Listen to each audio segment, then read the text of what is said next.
Cette session d'aujourd'hui vise à expliquer quel est le cadre de responsabilité et voir ce que cela veut dire pour la société civile et les organisations qui sont liées, car beaucoup de ces OCS font partie de l'Alliance. Vous savez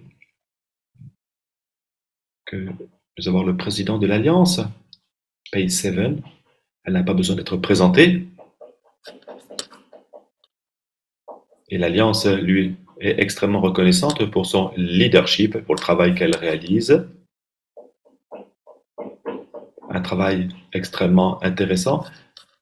L'Alliance vise à renforcer la responsabilité autour du mécanisme des pays pionniers de l'Alliance. Donc, j'aimerais exprimer notre gratitude au leadership de la présidente Amcher pour gérer cette institution de tout premier ordre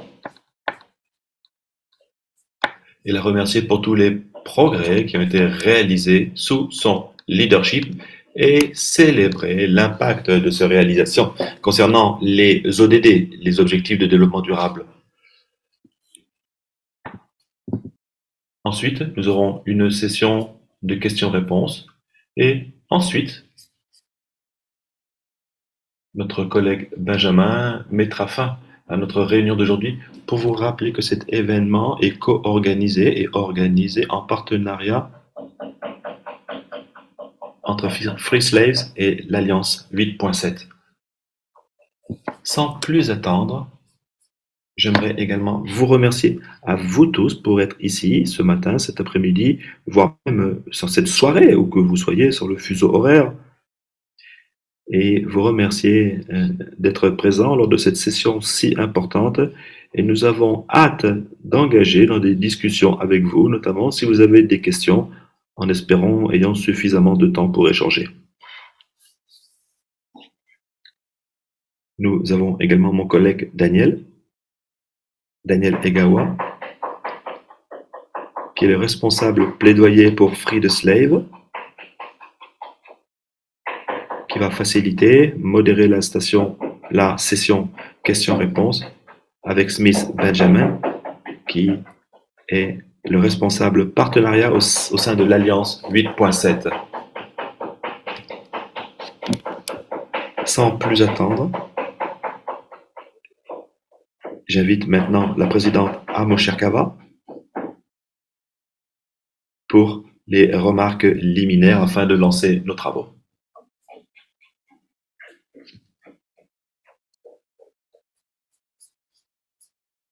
Bonjour tout le monde, merci à vous tous, merci pour cette présentation.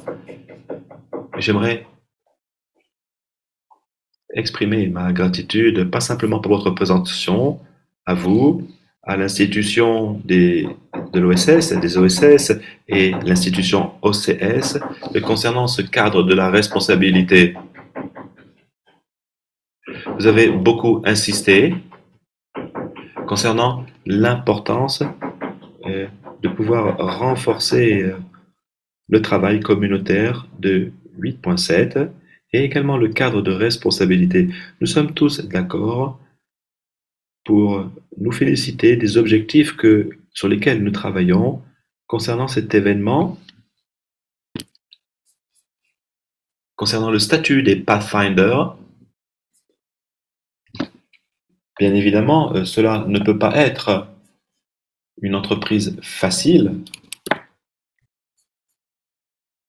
notamment pour les gouvernements qui travaillent sur ces questions concernant l'ODD 8.7 et ses objectifs. Donc, nous ne sommes pas un tribunal. Nous avons une voie assez restreinte entre ces deux positions, ne pas être un tribunal, être ouvert, mais ne permettre aucun blue washing concernant ces questions. Si vous le permettez, j'aimerais dire quelques mots concernant le cadre de responsabilité pour le processus de Pathfinder et pour l'Alliance 8.7, et également donner quelques contributions concernant le rôle spécifique qui peut être joué par les OCS, les organisations de la société civile, afin de porter leur feuille de route. Et en dernier lieu, j'aimerais également revenir sur alors que nous nous approchons de 2030, pourquoi l'Alliance et le partenariat 8.3 est un cadre majeur pour toutes les parties prenantes et comment le cadre de responsabilité peut renforcer cette action. Concernant le processus, l'adoption du cadre de responsabilité dans le cadre de l'Alliance 8.7, comme Kenny l'a dit, est un point majeur dans notre entreprise. Cela renforce bien évidemment le cadre de responsabilité et renforce la crédibilité.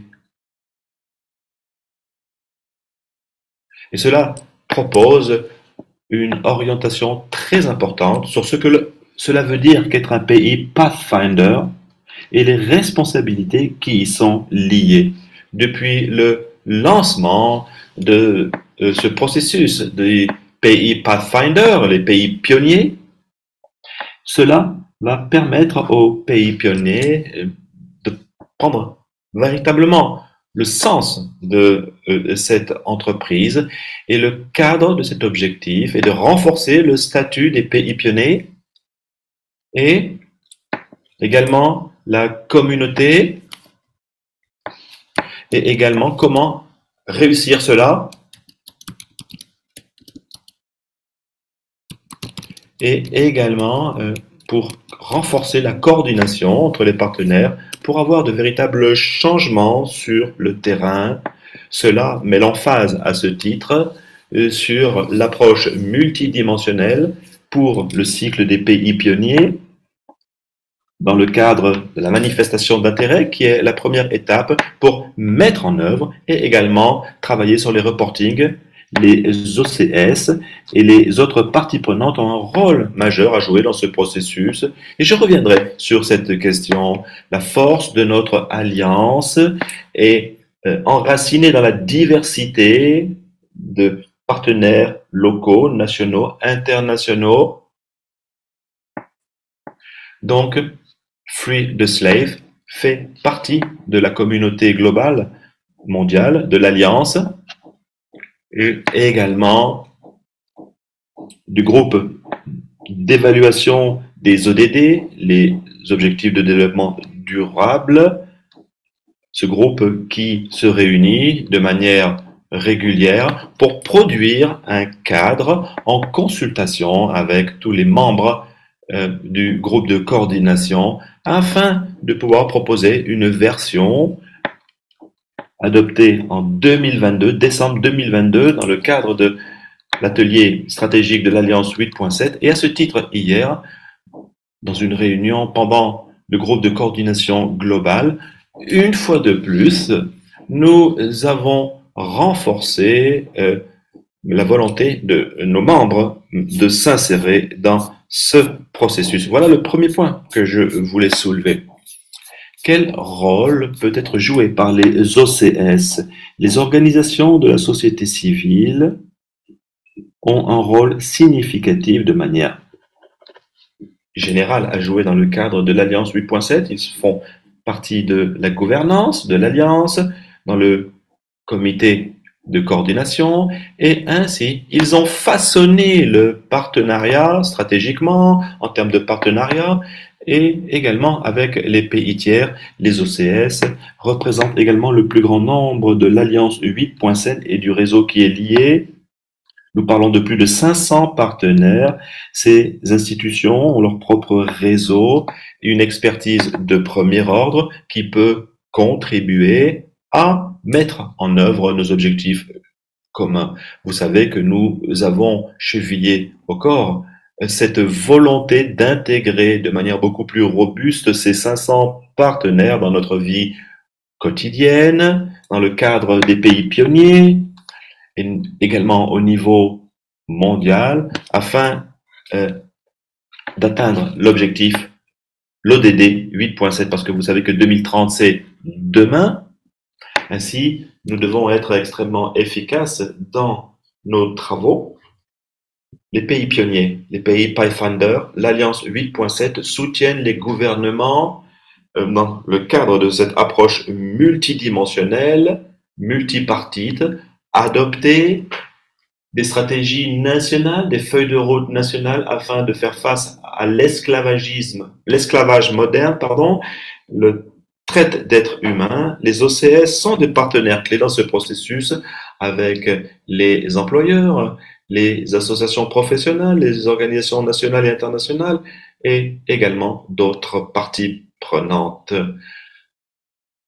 Le cadre de responsabilité est accepté met l'emphase sur cette approche multipartite et comme je l'ai mentionné précédemment, les OCS sont engagés dans toutes les phases des processus de PFC, notamment pour la mise en œuvre notamment sur l'élaboration de la feuille de route nationale. Nous savons tous à ce titre qu'il convient de renforcer leur action, s'assurer que l'Alliance 8.7 et les OCS au niveau national sont bien informés du processus KFC, KFC Process, et qui également s'engager de manière robuste.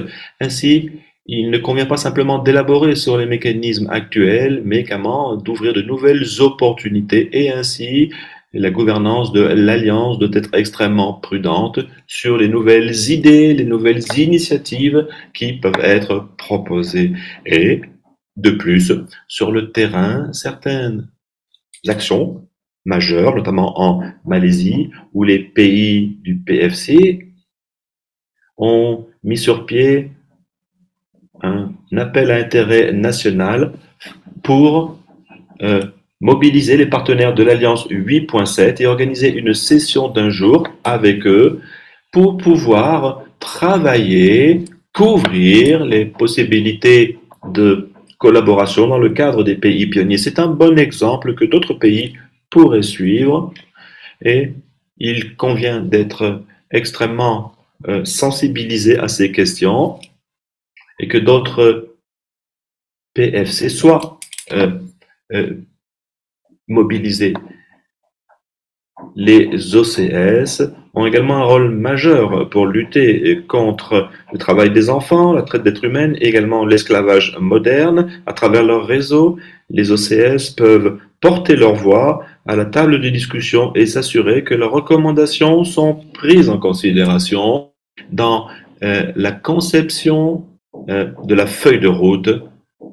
En dernier lieu, un point qui n'est pas des moindres, alors que nous nous rapprochons de 2030, l'Alliance 8.7 et ses partenaires restent un cadre majeur pour toutes les parties prenantes et je suis convaincu que le cadre de responsabilité peut autonomiser et renforcer ce partenariat. Comme vous le savez, l'Alliance 8.7 est un partenariat unique dans l'environnement des Nations Unies, des pays partenaires, le Nord global, des organisations internationales, partenaires sociaux au niveau international, des ONG, des réseaux entrepreneuriaux, la famille, les communautés de plus de 30 pays pionniers.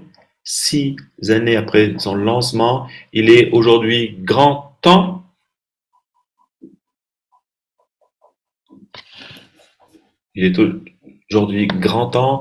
de renforcer le cadre de responsabilité. L'Alliance a plus de 500 partenaires. Nous sommes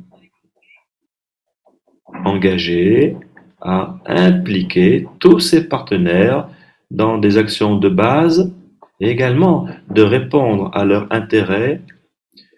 Les ODD comprennent le cadre de coordination et également cela donne des opportunités aux OSS d'être beaucoup plus impliqués dans les aspects majeurs de l'Alliance 8.7, ce qui est la mise en œuvre des feuilles de route nationales. Et j'ai envie d'encourager tous les partenaires de l'Alliance de se rapprocher du secrétariat AIALO, l'OIT, et également les représentants des ODD au sein de l'Alliance dans le cadre des OCS, la Global March et l'institution Free the Slave pour renforcer la mise en œuvre de cette feuille de route qui est clé afin de toucher les résultats pour lutter contre le travail des enfants, la traite d'êtres humains et l'esclavage moderne. Nous proposons des activités nouvelles dans le contexte de ce cadre. Merci beaucoup pour votre attention. Merci beaucoup, Madame la Présidente,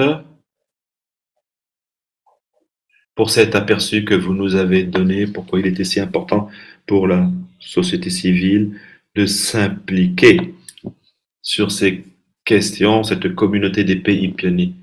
J'ai aimé le mot communauté que vous avez utilisé, une preuve d'inclusion, renforcer l'essence même et l'esprit de cette alliance et de ce partenariat, afin de travailler cette ODD 8.7 à l'horizon 2030. Merci beaucoup, Madame la Présidente. Je pense qu'il y aura beaucoup de questions pour vous. Je ne sais pas si vous serez là à la fin de notre entretien. Chers collègues, si vous avez des questions, je vous invite à utiliser la fonction messagerie pour proposer votre question. Nous avons encore la chance d'avoir notre présidente pour quelques minutes. Nous pouvons nous assurer que nous pouvons lui faire part de vos questions, remarques et observations et lui laisser le temps de répondre. Merci beaucoup, Madame la Présidente. Maintenant, j'aimerais présenter le cadre de responsabilité, mais avant, j'aimerais remercier le secrétariat pour le travail majeur qui a été conduit et également pour l'organisation de cette session.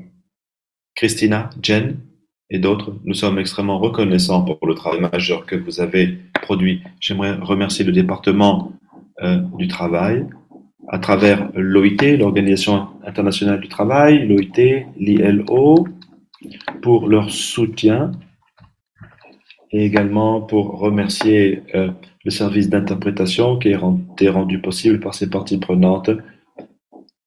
Ainsi, j'aimerais exprimer ma gratitude et ma reconnaissance pour ces questions. Et également remercier les partenariats qui ont aidé l'Alliance. Maintenant, j'aimerais vous donner une présentation sur le cadre. J'aimerais ainsi partager mon écran.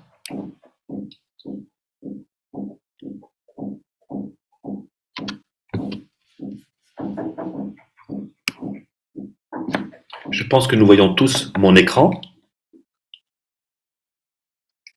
Si vous ne voyez pas mon écran, je vous invite à me le signaler.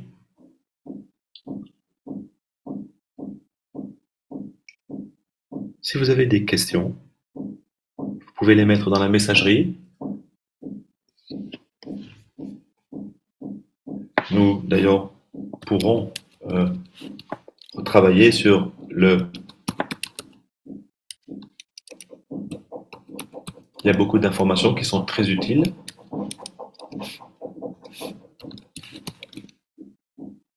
Donc, au cours des prochaines semaines, nous aurons une nouvelle version de l'Alliance et un site web. Si vous voulez une version officielle, vous pouvez la télécharger ou alors vous nous donnez votre nom et votre email et votre affiliation et nous serons plus qu'heureux de vous l'envoyer. Aujourd'hui, cette session, l'objectif est en fait de présenter et d'échanger sur le cadre de redevabilité du cadre des pays Pathfinder, également appelés les pays pionniers. Et échanger et agir concernant l'implication des organisations de la société civile et leur implication.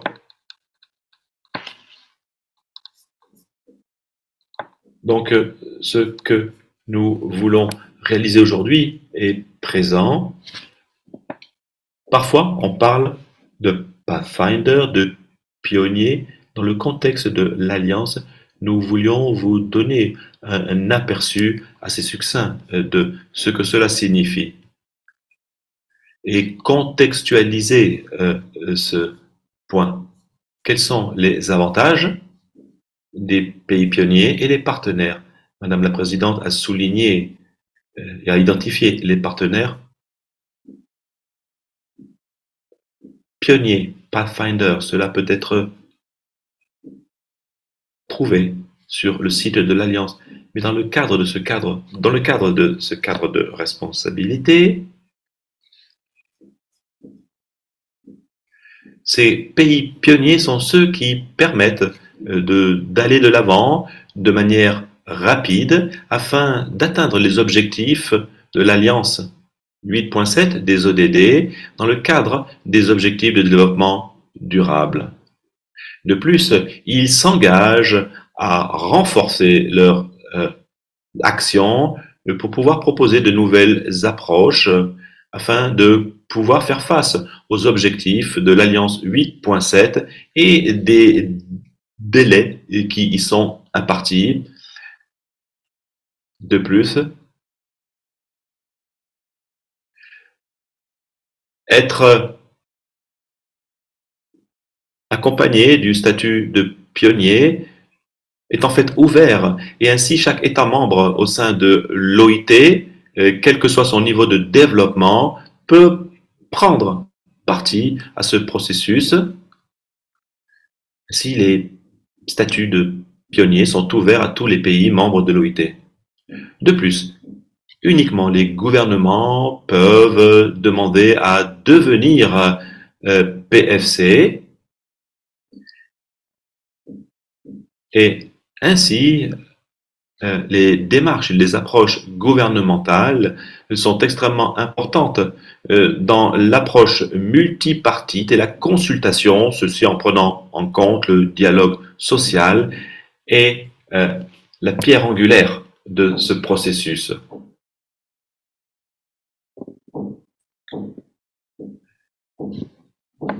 Lorsque quelqu'un veut devenir un pionnier, qu'est-ce que cela veut dire? Il y a beaucoup de points sur lesquels nous pouvons travailler. À titre d'exemple, concernant l'avantage de devenir pionnier, les pays peuvent bénéficier d'un certain nombre de développements économiques qui visent à réduire le travail forcé, la traite d'êtres humains, l'esclavage moderne et le travail des enfants. Ceci au niveau social, national. Cela également vise à renforcer de nouvelles ressources, à mobiliser un engagement afin de montrer la volonté des parties prenantes d'agir. Cela permet également de coordonner un soutien technique et une assistance entre les différentes parties prenantes opérant dans le cadre du PFC. Et cela également représente une capacité à agir comme un facilitateur et un modèle pour les autres pays afin d'accélérer le progrès mondial.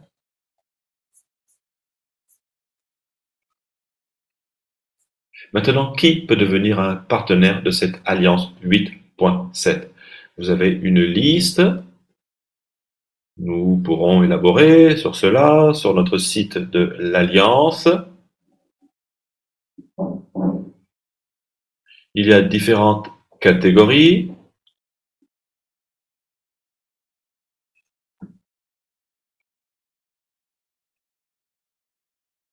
Comme l'a souligné Madame la Présidente, l'importance d'avoir un cadre de responsabilité. Nous pouvons demander à la société pourquoi cela est si important.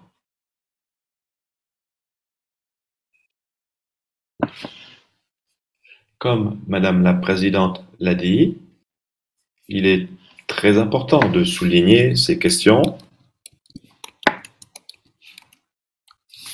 Ainsi, j'aimerais dire que l'objectif primordial du cadre de responsabilité est de renforcer le statut et l'intégrité des pays pionniers, de la communauté au sein de laquelle ils sont insérés, en établissant des normes claires et également essayer d'œuvrer pour la coordination avec les partenaires afin de réaliser des changements tangibles, réalistes sur le terrain. Cela de plus propose un cadre qui assurera un environnement sain afin de mettre en œuvre les actions chères aux missions des pays pionniers qui peuvent également s'inscrire dans leur feuille de route. Donc ces cadres sont de grande importance. Maintenant, comment est-ce que nous pourrions évaluer sur les phases du cadre de responsabilité, le cadre de redevabilité pour les PFC? Par PFC, nous faisons référence aux pays pionniers. Cela est très important.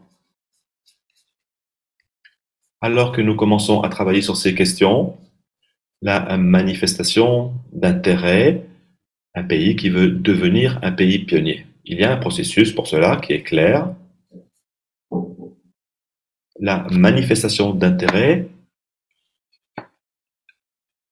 se manifeste lorsque un pays candidat souhaite travailler sur ces questions. Maintenant, ceux-ci doivent savoir quelles sont les réalités, quelle est l'alliance, et également, ils ont besoin de devenir candidats à ce processus de pays pionnier. Et une demande officielle de devenir pays pionnier de la part du directeur général de l'OMT aujourd'hui. Bien sûr, l'alliance a changé, alors cela fait partie finalement des manifestations constatées. Lorsque le secrétariat reçoit les lettres de demande, envoie une réponse en définissant le pays candidat et l'organisation stratégique sur l'ensemble de l'approche gouvernementale qui est bien expliquée concerne les partenaires impliqués et les gouvernements et agences concernés, ainsi que les partenaires sociaux, les membres de la société civile, les organisations, les représentants des différentes entités d'affaires, etc. Après cette invitation, le pays pionnier candidat identifie ses partenaires, par exemple par le biais d'une cartographie permettant de délimiter, de préciser qui peut participer au groupe de travail, par le biais de mécanismes de coordination, en considérant même la création de certains d'entre eux, par le biais de task force ou certaines coalitions, ou peu importe ce dont il s'agit. Et on peut inclure également les bureaux de l'OMT, du pays concerné,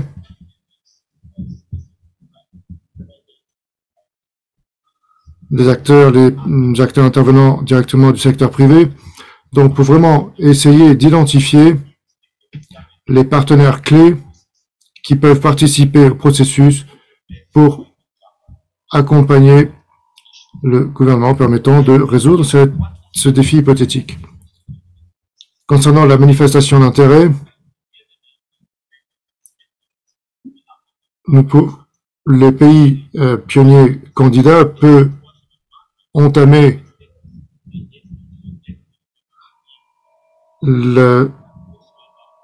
l'ensemble de ces recherches sur le point 8.7 concernant donc des ODD, concernant donc l'élimination et l'éradication du travail des enfants, et toutes les autres prérogatives qui sont liées pour voir vraiment clairement comment aborder ces questions-là et de manière efficace.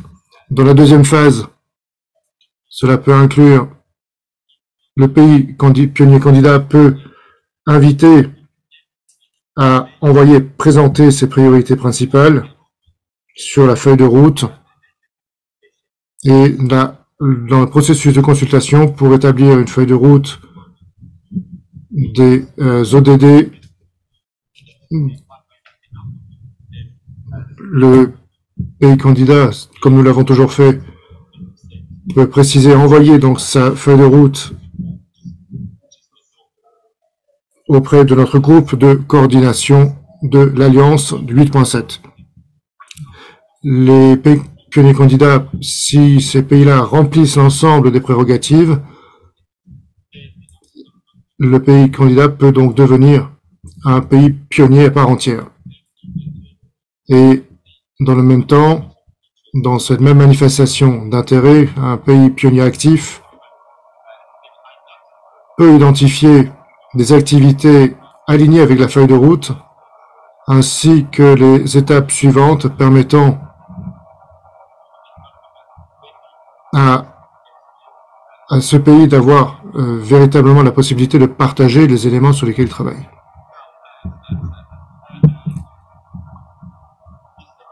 La deuxième phase concerne la phase de planification. Dans cette phase de planification, il est très important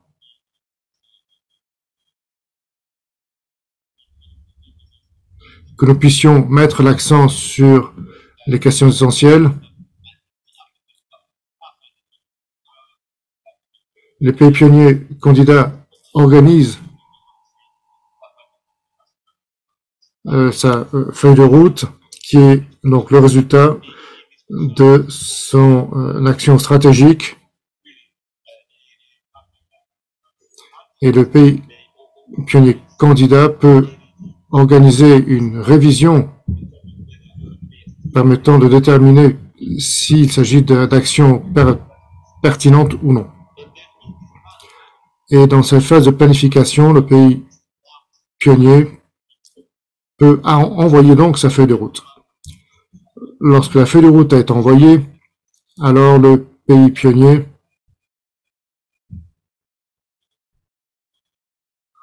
est donc désormais également invité à présenter les priorités principales de sa feuille de route pour être soumis au processus de consultation. L'autre point important, c'est que les pays pionniers existants, s'ils remplissent l'ensemble des exigences, le pays pionnier peut donc recevoir dans son statut, et c'est ce que l'on voit après la manifestation d'intérêt. Cela implique bien sûr toutes les informations nécessaires qui doivent être rassemblées et qui permettent de garantir, d'assurer l'existence de ce pays. Après la phase de planification et la phase de mise en œuvre, les pays donc peuvent mettre en œuvre clairement leur feuille de route pendant leurs différentes réunions stratégiques ou ateliers organisés. Et tout cela sera bien sûr organisé une fois l'approbation réalisée.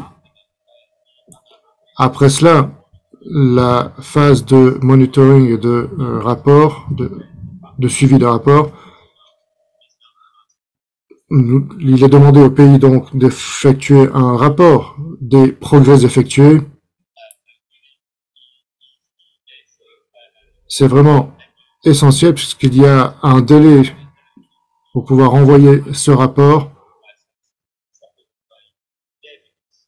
Ce sont des rapports qui sont toujours soutenus sur la base de preuves tangibles, des progrès effectués afin que celui-ci puisse être clairement vérifié.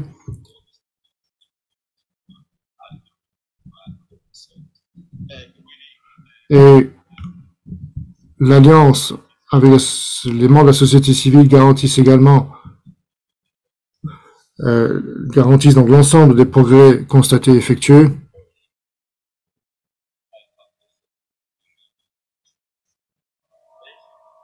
Il faut mentionner aussi que, en consultation avec les différents partenaires et les différents mécanismes établis,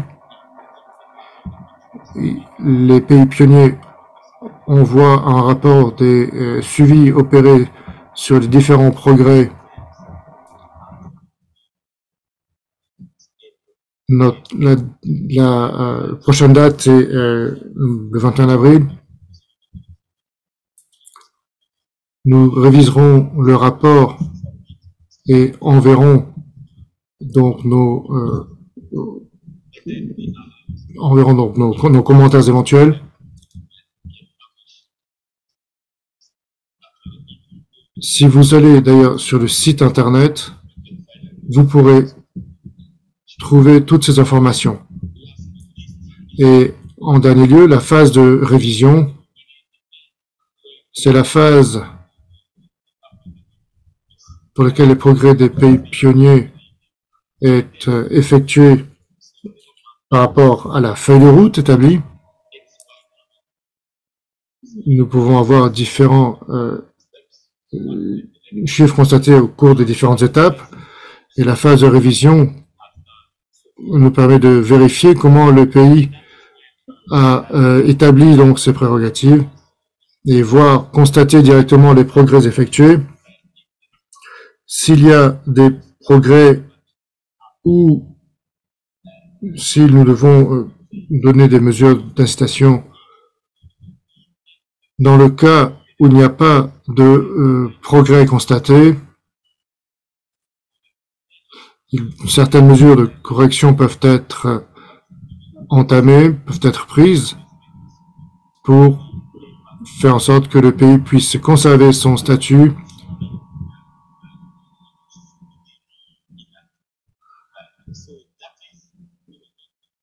Donc voici les 5 différentes phases de l'organisation qui permettent de renforcer donc le mécanisme du processus d'intégration au sein de la communauté des pays pionniers.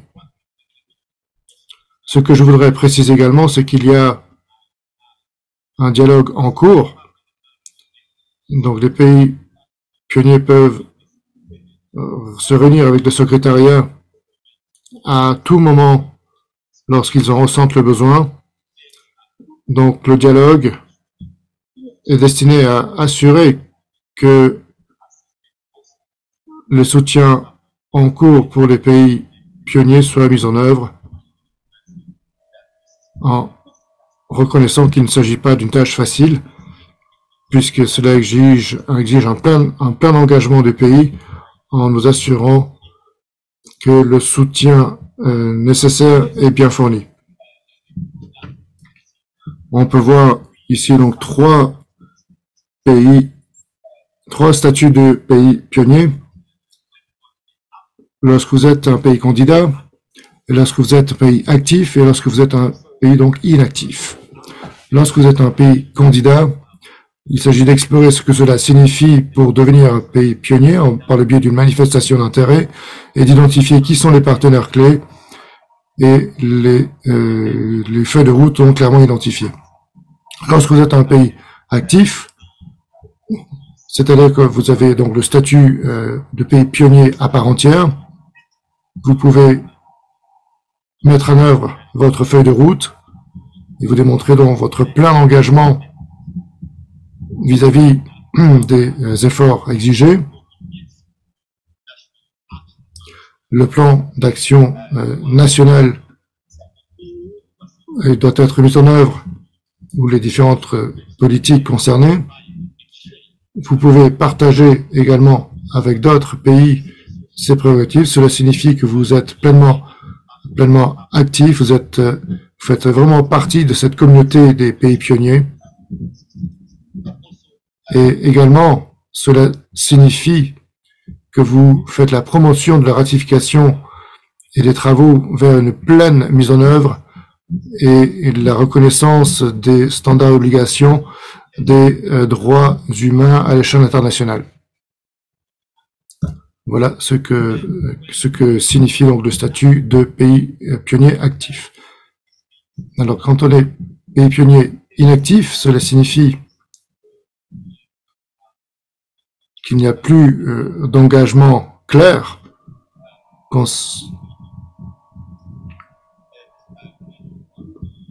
sein du comité.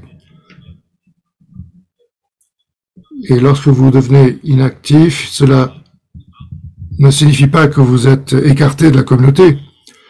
Cela signifie que vous avez franchi une étape différente et vous êtes un membre actif de la communauté.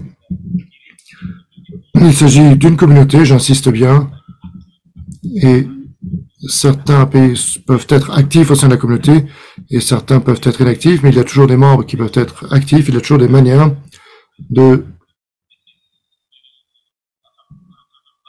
il y a toujours la possibilité de revenir, de devenir à nouveau un pays actif. Donc ici,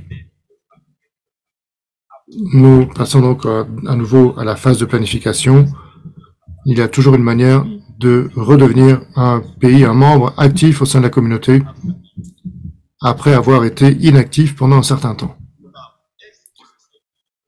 Alors, est-ce que les organisations de la société civile, quelles sont leurs implications essentielles? Alors, concernant les organisations de la société civile, nous regardons le contenu de leurs travaux et cela offre vraiment une fantastique opportunité de pouvoir engager pleinement un pays pionnier et le fait d'intégrer ces pays dans la communauté, ce qui implique donc une coopération entre les organisations de la société civile, les partenaires et les gouvernements au niveau du pays donné. Il s'agit également, l'une des implications implique également le soutien du développement et de la mise en œuvre de la feuille de route des pays pionniers. Rappelez-vous de la situation de la cartographie d'un pays clé qui a manifesté l'intérêt de devenir un pays pionnier. Il peut y avoir donc des opportunités en matière de développement de la feuille de route et dans sa mise en œuvre. Les membres de la société, les organisations de la société civile peuvent contribuer à la démonstration, peuvent démontrer donc l'existence de preuves de progrès ou de non-progrès. Elles peuvent également soutenir les pays pionniers pour s'assurer que la feuille de route inclut bien les priorités ou les besoins pour le suivant et que cela affecte vraiment positivement les communautés. Donc, quelles peuvent être les implications au sein de la société civile par rapport à ce cadre de responsabilisation? Nous devons penser aux conditions pour que cela se concrétise.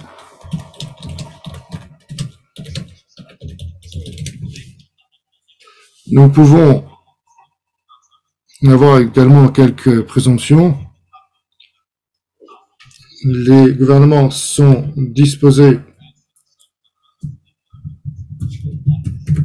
à travailler avec les différents partenaires. Donc, parmi ces postulats présentés, il y a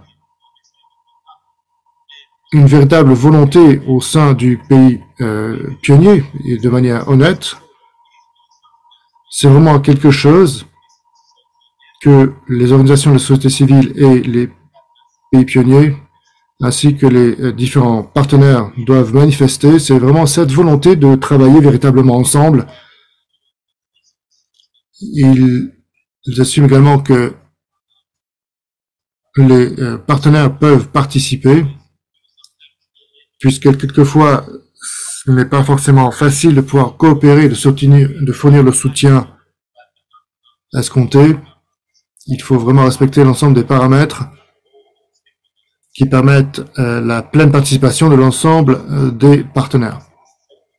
Tous les membres de la société civile sont intéressés à entrer en partenariat avec les pays pionniers. Donc, il y a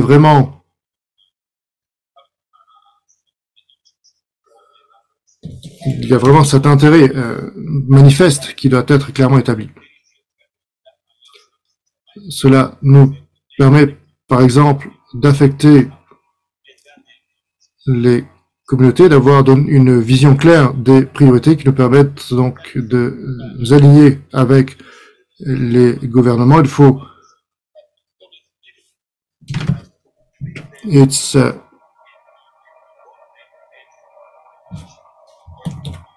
s'agit vraiment de la définition de ce partenariat.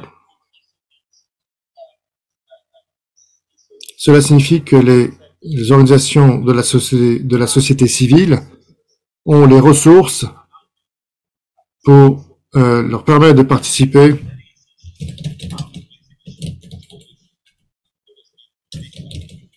afin de s'assurer qu'ils soient déjà les champions. Il y a des assumptions que les membres de la société civile aient les ressources financières leur permettant de participer.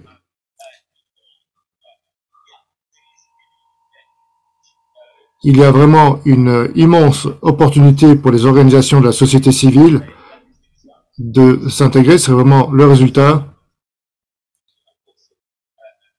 Mais c'est surtout les conditions qui permettent aux organisations de la société civile de vraiment s'engager pleinement. Je pense qu'il y a beaucoup de questions. Voici les éléments que je voulais vous partager. Mais je voulais vraiment vous montrer vraiment quelles étaient les implications clés.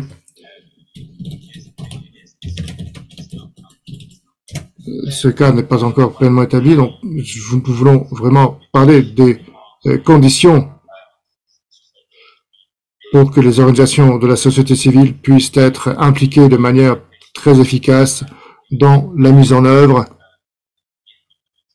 de ce cadre de responsabilité. Je voudrais également, nous allons passer aux questions et commentaires. Si mes collègues, Daniel ou Bench, si vous avez des éléments à ajouter, je sais que vous êtes en ligne. Merci à Sarah également. Nous devons vraiment nous assurer que ce cadre de responsabilité est pleinement respecté. Donc, je voudrais maintenant, je vais m'arrêter ici et je vais donc voir s'il y a des questions dans le chat qui peuvent être utiles et voir si on peut y répondre. Je vais peut-être donner 5 minutes pour Daniel, Sarah, Christina ou Bench. Si il y a des éléments, des commentaires que vous souhaitez exposer, n'hésitez pas. Je sais que Madame la Présidente doit être prête, je pense. Est-ce qu'elle est encore là? Oui, elle a dû nous quitter, malheureusement. Mais nous serons ravis de pouvoir donner 2 minutes, si vous me le permettez. Merci beaucoup merci d'avoir organisé cet événement. Merci d'avoir partagé, échangé. Je vous remercie vraiment ces grands accomplissements dans le contexte que nous connaissons et j'ai eu la chance d'en faire partie. J'étais le délégué pour le Mexique, pour cette alliance 8.7. Nous avons eu des discussions probantes et les pays tels que le Mexique s'impliquent dans ce cadre de responsabilité. C'est très utile pour l'ensemble du comité de souligner les efforts et précisément de connecter nos travaux avec des organisations de la société civile.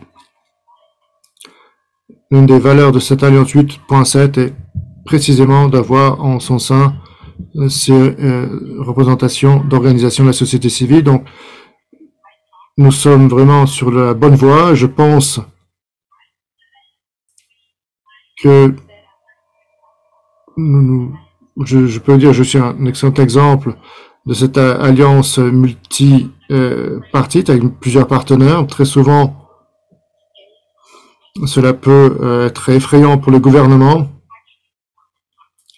et cela fonctionne pour tout le monde, pour toutes les parties impliquées, tous les partenaires impliqués. Et cela fonctionne pour nous, même pour certains d'entre vous qui au début étaient critiques de cette approche. Eh bien, nous voulons vous inciter à travailler et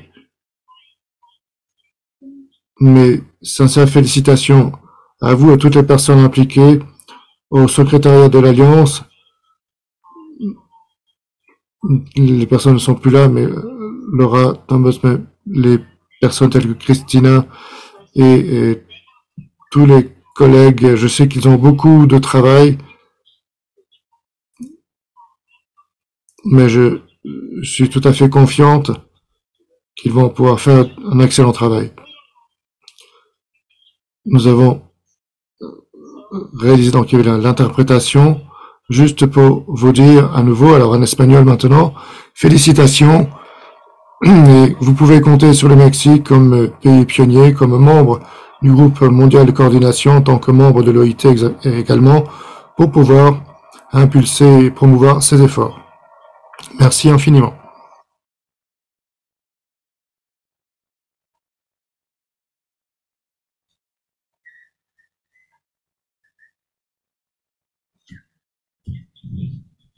Oui, allez-y, je vous en prie. Merci. Bonjour à toutes et à tous. C'est un grand plaisir que d'être ici, de participer à ce webinaire très important. Merci beaucoup à Kenny et à Daniel de l'avoir organisé. C'est une étape importante.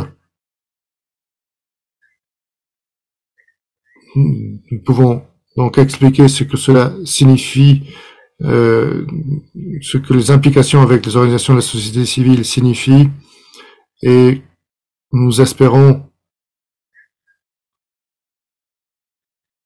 pouvoir conclure tout cela avec ce cadre de responsabilité qui est vraiment une pièce essentielle de notre fondation.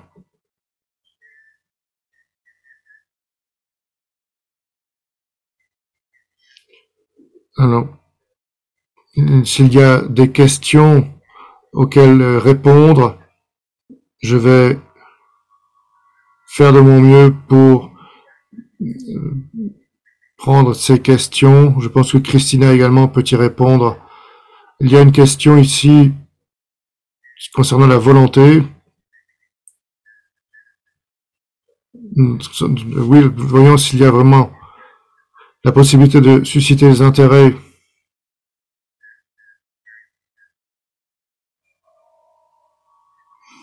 que les protocoles peuvent permettre. L'intervention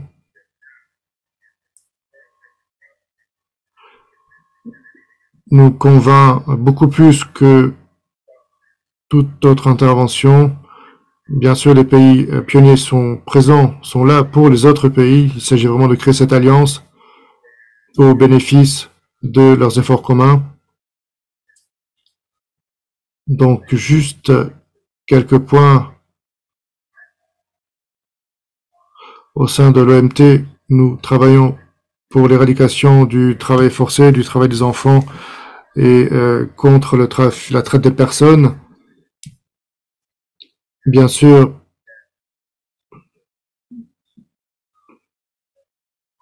nous avons la responsabilité de promouvoir l'accélération de ces questions-là sur notre agenda.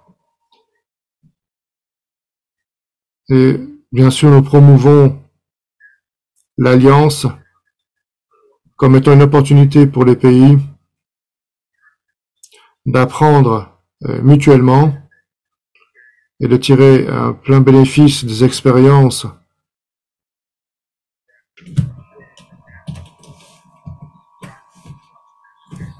les plans d'action nationale et les différentes feuilles de route depuis de nombreuses années qui sont en place depuis près de 30 ans.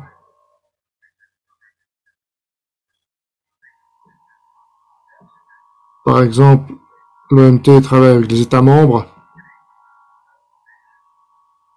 et les expertises établies par les pays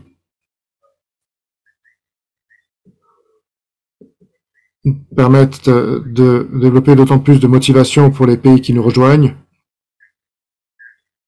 suscitent une motivation pour les pays qui nous rejoignent.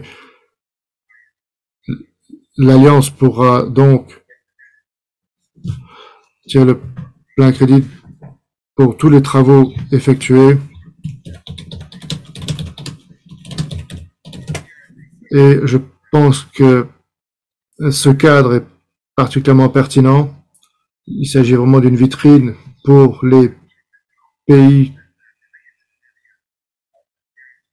C'est vraiment un processus très sérieux. Il y a de nombreux indicateurs manifestés par le pays de soutien concernant les ODD. Énormément de personnes nous ont rejoints autour de la table.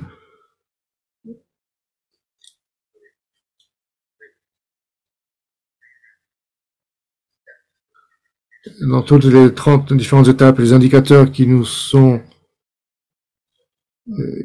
établis, les pays, je pense qu'il y a une mauvaise perception pour devenir un pays pionnier.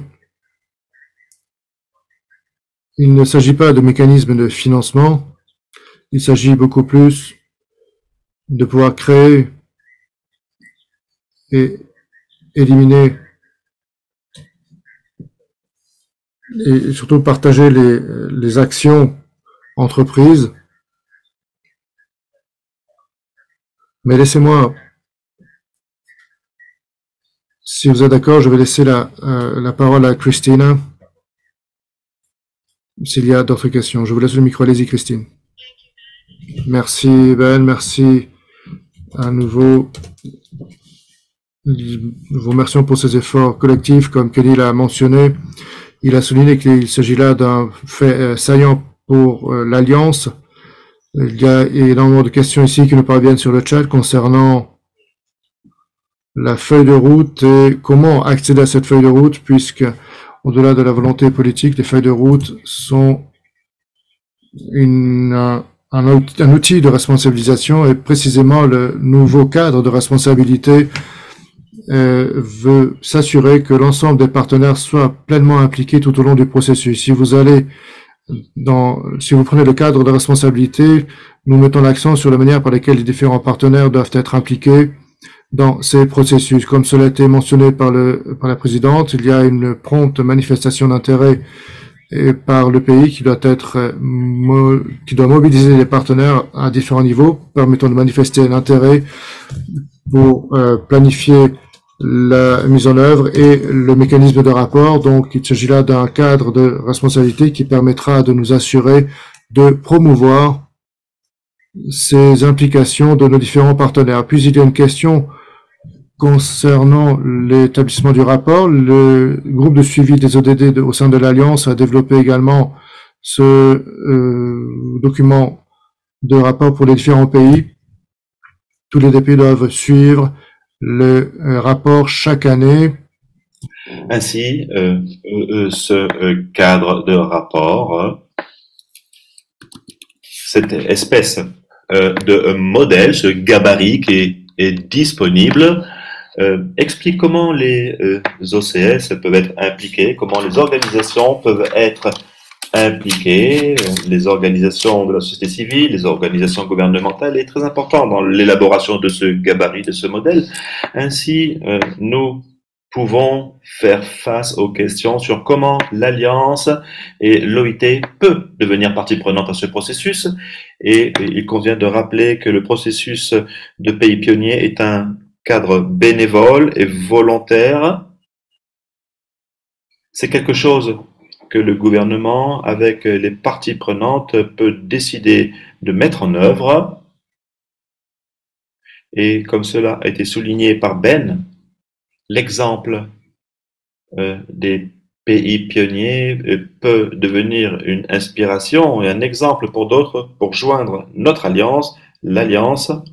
Donc ainsi, il est très important que d'autres pays se joignent à l'Alliance. Un grand merci pour votre attention. Je repasse la parole au Kenny. Christina, merci beaucoup. Une autre question de Terry. Est-ce que l'Alliance pourra créer des normes pour un processus de reporting afin que ceci soit précis et notamment est-ce que des données pourraient être agrégées afin de suivre les évolutions au niveau global? Concernant cette question, nous avons un gabarit en termes de reporting qui doit être suivi sur les projets qui sont suivis en fonction des priorités, comment chacun des intervenants peut être impliqué.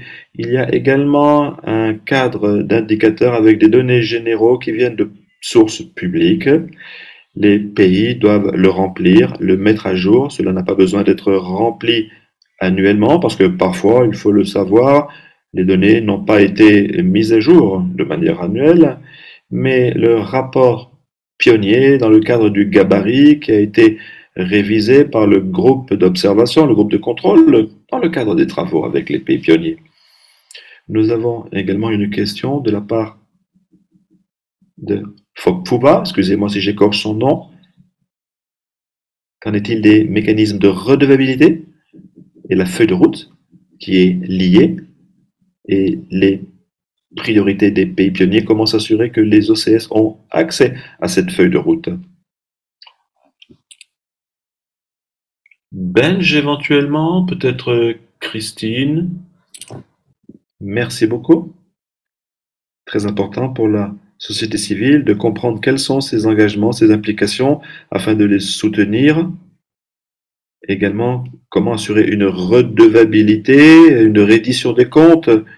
À l'heure de mettre cela en œuvre au sein de l'Alliance, il y a un engagement pour la transparence pour les pays pionniers. Lorsqu'ils deviennent pays pionniers, il y a une feuille de route, un rapport annuel qui est disponible, qui sont disponibles pour la société civile, pour tous ceux qui veulent prendre connaissance de ces avancées. Cela est une véritable opportunité de pouvoir soutenir ces questions. Cela est public, est ouvert, mais nous travaillons d'arrache-pied pour mettre à disposition ces données. Comme cela a été souligné auparavant, actuellement, le cadre de responsabilité des pays Pathfinder, c'est de nous assurer que les OCS et les autres parties prenantes soient impliquées dans le processus et aient accès à la feuille de route. Mais depuis le début, depuis la mise en œuvre, c'est l'objectif du cadre de responsabilité ou du cadre de redevabilité. J'aurais aimé ajouter également que vous pouvez trouver plus d'informations concernant cette feuille de route sur le site web, notamment lorsque nous sommes dans le processus de révision de ce processus pour comprendre ce qu'est la feuille de route. Également, pour rebondir sur ce que Christina et Benjamin a dit, pour tous les pays pionniers, il y a un point focal disponible qui peut être utilisé comme une liaison et probablement l'Alliance peut s'assurer que ce point focal, ces points focaux sont connus au niveau national.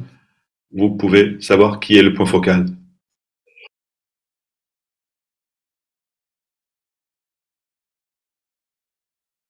Le point focal peut être une ressource très utile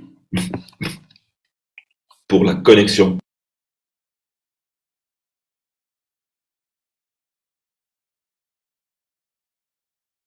Parfait. Merci, merci beaucoup.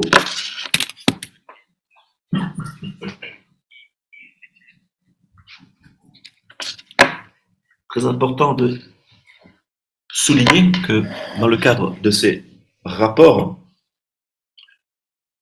malgré les différents engagements qui ont été réalisés, il convient d'élaborer sur ces questions Quelqu'un souhaite-t-il poser une question? Vous pouvez, à ce titre, lever la main.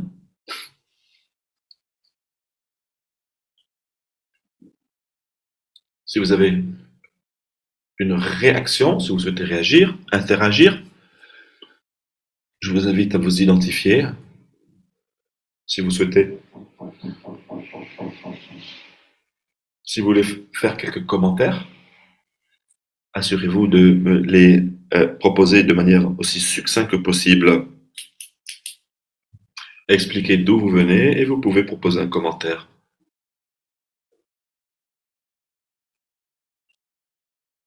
Il y a une question de Ghazal Mali qui demande est-ce que le point focal...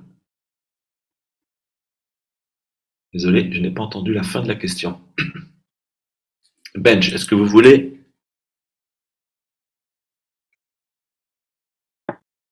Est-ce que les points focaux concernant les pays pionniers, ce sont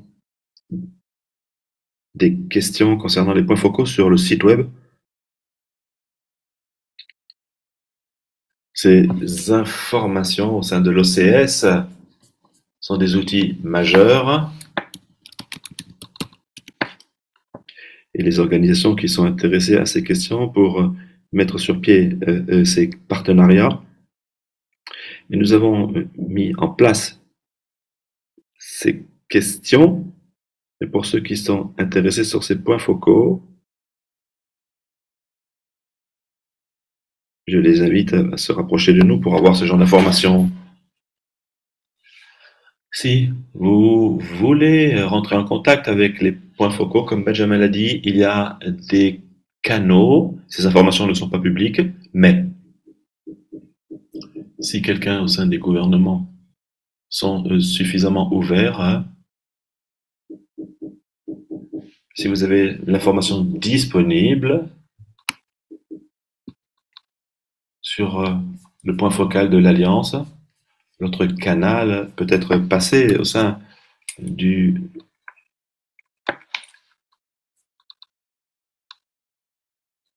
GDC, afin de voir si nous pouvons récolter cette information. Comme Benjamin l'a dit,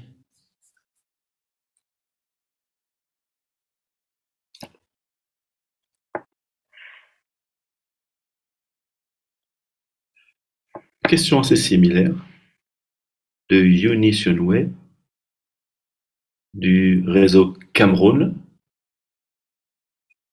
qui essaye de comprendre, d'identifier le point focal pour le Cameroun.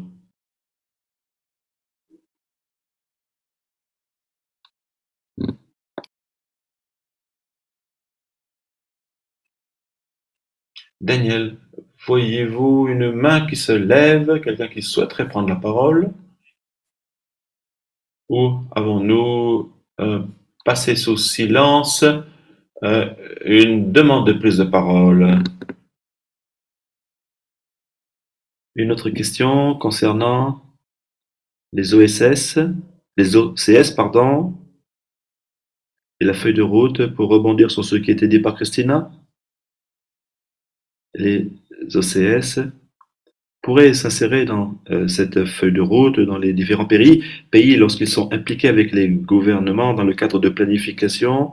C'est là où cette implication avec des institutions nationales pourrait jouer un rôle et impliquer la société civile. Ainsi, je pense que le point d'entrée pour la plupart des OCS pourrait être facilité par la contribution des feuilles de route nationales et également les résultats qui sont proposés par les gouvernements dans le travail avec l'Alliance.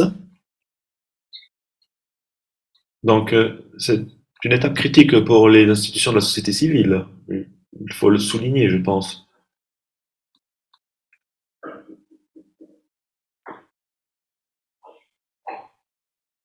Il nous reste environ 15 minutes. Je ne sais pas si nous avons répondu à la question de Marobé. L'ai-je oublié? Il se demandait quelles sont les initiatives proactives que l'Alliance 8.7 et le l'OIT ont en place pour renforcer l'inclusion des pays qui sont encore un petit peu réticents.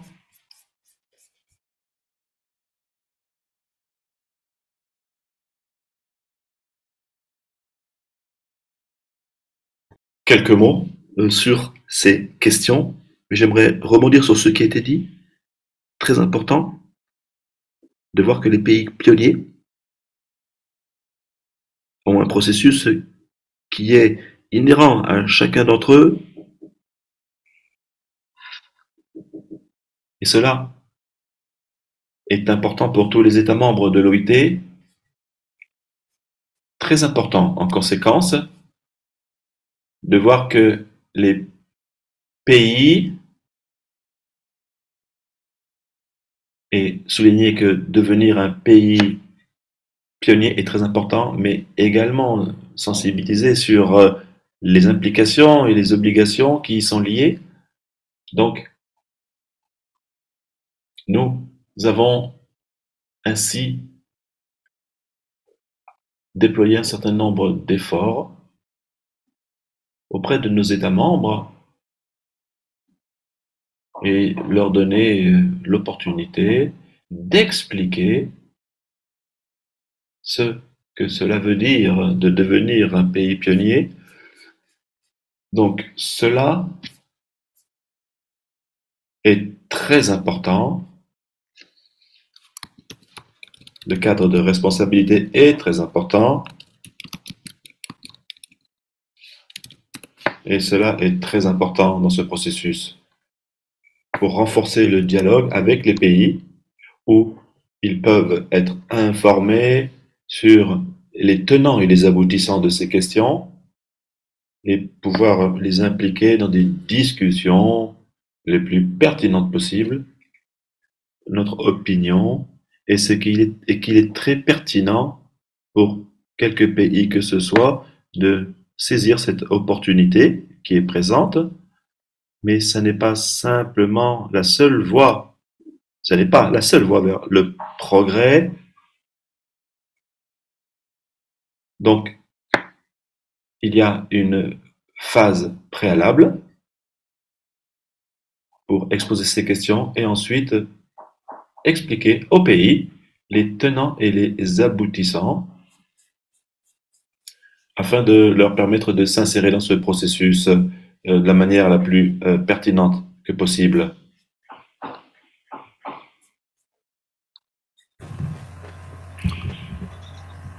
Je pense que Benjamin, je demandais s'il était possible de mettre en œuvre une nouvelle méthode.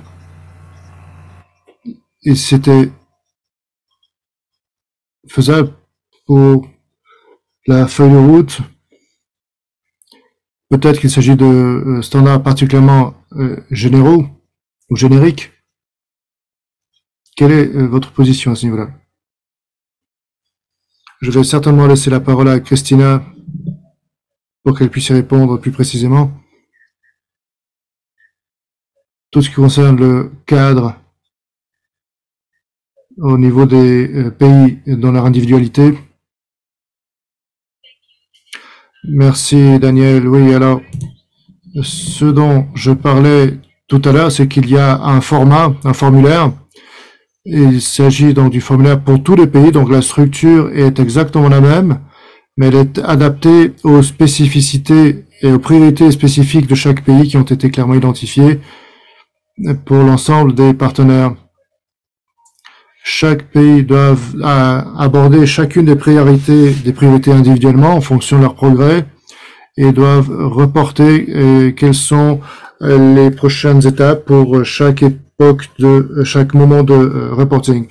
Il y a des questions spécifiques concernant les implications de chacun des partenaires identifiés. Il y a également un formulaire dans la structure que tous les pays doivent suivre et c'est vraiment adapté à la feuille de route spécifique de chaque pays. Si cela répond à votre question.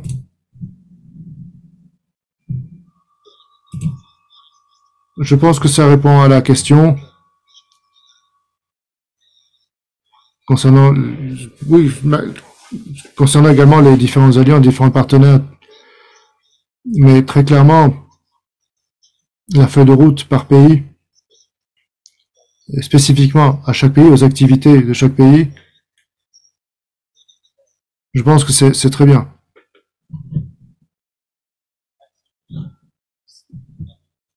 Je pense qu'il n'y a plus de questions a priori. Donc, je pense que nous sommes à l'heure, nous avons même un peu d'avance. S'il n'y a plus de questions, je voudrais inviter Benjamin à aborder ses remarques, à nous faire part de ses remarques de conclusion. Oui, bien sûr, merci. Encore une fois, je voudrais réitérer, souligner notre gratitude concernant l'organisation de cet événement pour ce cadre de responsabilité qui est vraiment un point pivot pour notre alliance dans notre processus de pouvoir présenter cette initiative au niveau mondial et le fait d'avoir permis à notre alliance de nous rassembler et les partenaires impliqués au sein de l'alliance. Énormément de représentants des organisations sont aujourd'hui nos partenaires.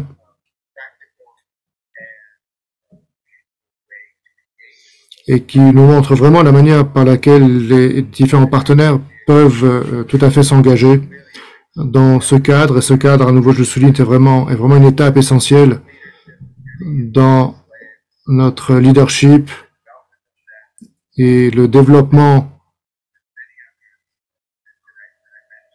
de bien d'autres prérogatives dont nous avons déjà parlé. Et avec le Mexique, et Sarah nous en a fait part. Il y a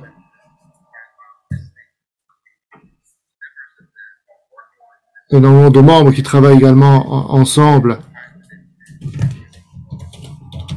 Et je pense que ce que nous avons désormais a été clairement identifié par l'ensemble de nos partenaires et de l'ensemble des pays.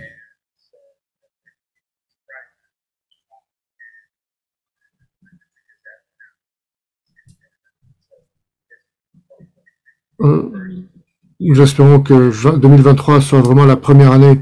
L'interprète s'excuse, le son de l'intervenant est de mauvaise qualité, nous empêche de fournir une interprétation de qualité. Nous nous efforçons le mieux possible. Merci de votre compréhension. L'interprétation reprend. Merci en tout cas pour l'ensemble des faits saillants exprimés. Et par les autres, il semble vraiment que ce cadre de responsabilité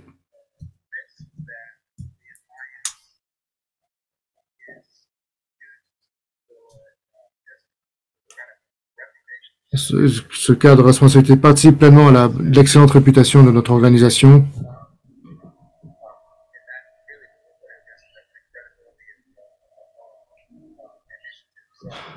Et participe au plein développement de notre initiative. Nous voulons vraiment nous assurer que cette intégrité et ce processus change vraiment la question de gouvernance ainsi que la feuille de route et que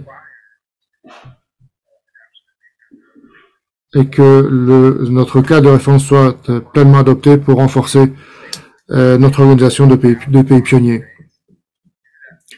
Nous devons organiser ces ateliers avec l'ensemble de nos partenaires et représentants des organisations de la société civile ainsi qu'avec nos partenaires sociaux.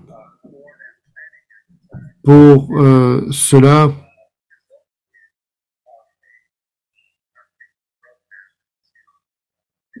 nous devons vraiment établir cette feuille de route pour avancer et impliquer d'autant plus nos partenaires. Donc, il s'agit là d'un changement significatif qui sont mis en place.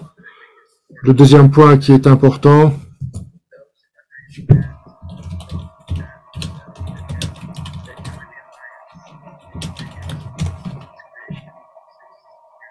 il y a 6 ans, nous avons lancé le développement de notre feuille de route.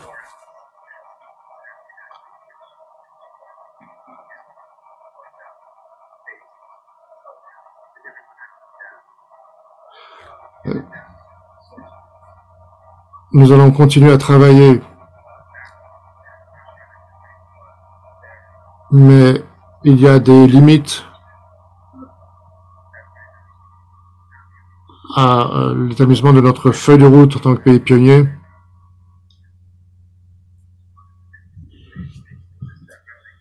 Je voulais donc juste souligner ces points-là.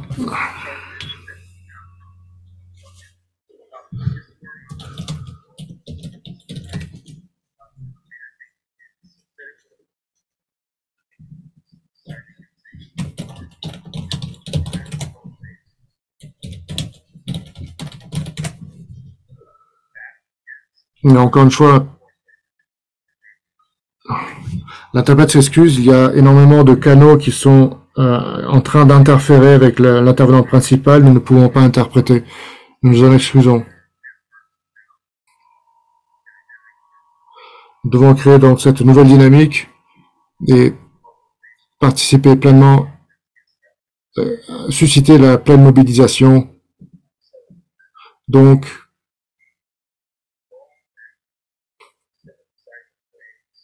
le rôle que les organisations de la société civile jouent est important pour nous. Et les changements de gouvernance qui ont été mis en œuvre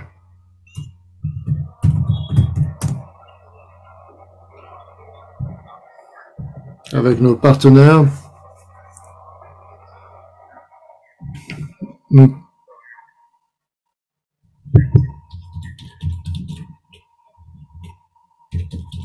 cela nous permettra en tout cas d'établir et de consolider les activités de notre alliance et permettra également d'effectuer un effet levier, en tout cas permettra de mettre à profit particulièrement toute l'implication des organisations de la société civile. Et l'interprète s'excuse, le son est de très mauvaise qualité. Il est très difficile de garantir une interprétation de qualité.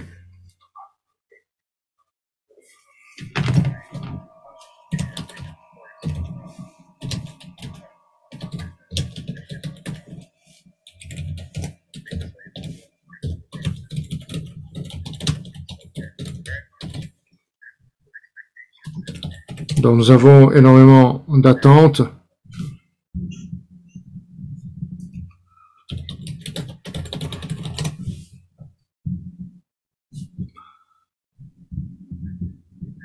Certaines organisations de la société civile ont intégré des plans de travail et nous apprécions beaucoup cela. Nous espérons que cela serve d'exemple.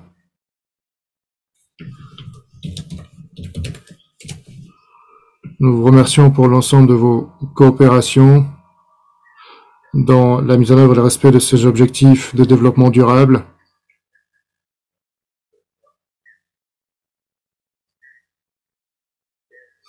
Nous vous incitons à partager vos expériences et vos travaux ainsi que vos meilleures pratiques dans ce programme particulièrement enthousiasmant. Juste un mot de conclusion.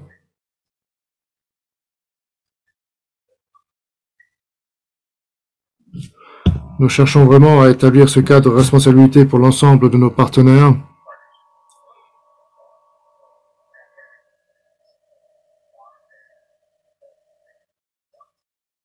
Les pays pionniers sont là parce qu'ils veulent partager, échanger. Et je pense que notre responsabilité est là avec nos partenaires. Cela démontre que nous pouvons soutenir la mise en œuvre de notre feuille de route avec les différents pays. Nous devons vraiment maintenant garantir le respect et la mise en œuvre de notre expertise.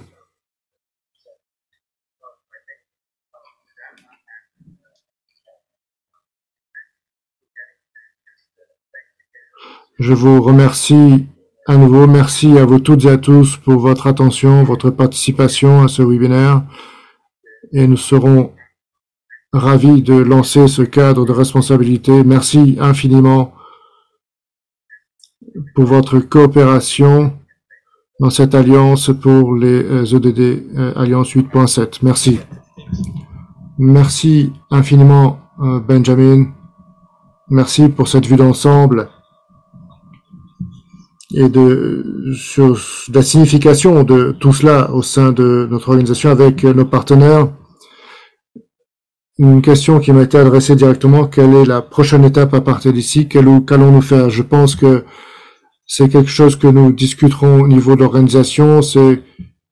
Nous aborderons au niveau régional, nous aborderons notre organisation au niveau régional avec les différents partenaires afin qu'ils puissent continuer à partager et à communiquer sur notre organisation. Nous avons énormément de pays pionniers à l'échelle régionale et l'intérêt n'a de cesse de croître. Donc, nous allons repenser à la manière par laquelle nous pouvons procéder pour augmenter la diffusion d'informations concernant les pays pionniers et la communauté des pays pionniers. Nous savons ce que cela signifie pour le comité de la communauté. Nous voulons vraiment mettre en œuvre la pleine application de ces ODD pour 2030. Merci beaucoup Benjamin, merci beaucoup Christina, merci beaucoup Sarah Luna et merci Jane. Bien sûr, merci infiniment pour votre soutien et merci à vous toutes et à tous pour d'avoir pris le temps de nous rejoindre. Merci pour vos questions. Ces discussions, je pense, se poursuivront. Nous sommes tout à fait ouverts au dialogue. S'il y a des suivis à donner à l'issue de cette réunion, bien n'hésitez pas à nous contacter. N'hésitez pas à télécharger la version. Je vous ai envoyé le lien, mais vous pouvez également naviguer sur le site internet de notre alliance. Il y a énormément d'informations sur ce cadre de responsabilité. Merci infiniment également aux interprètes pour assurer que tout le monde puisse avoir accès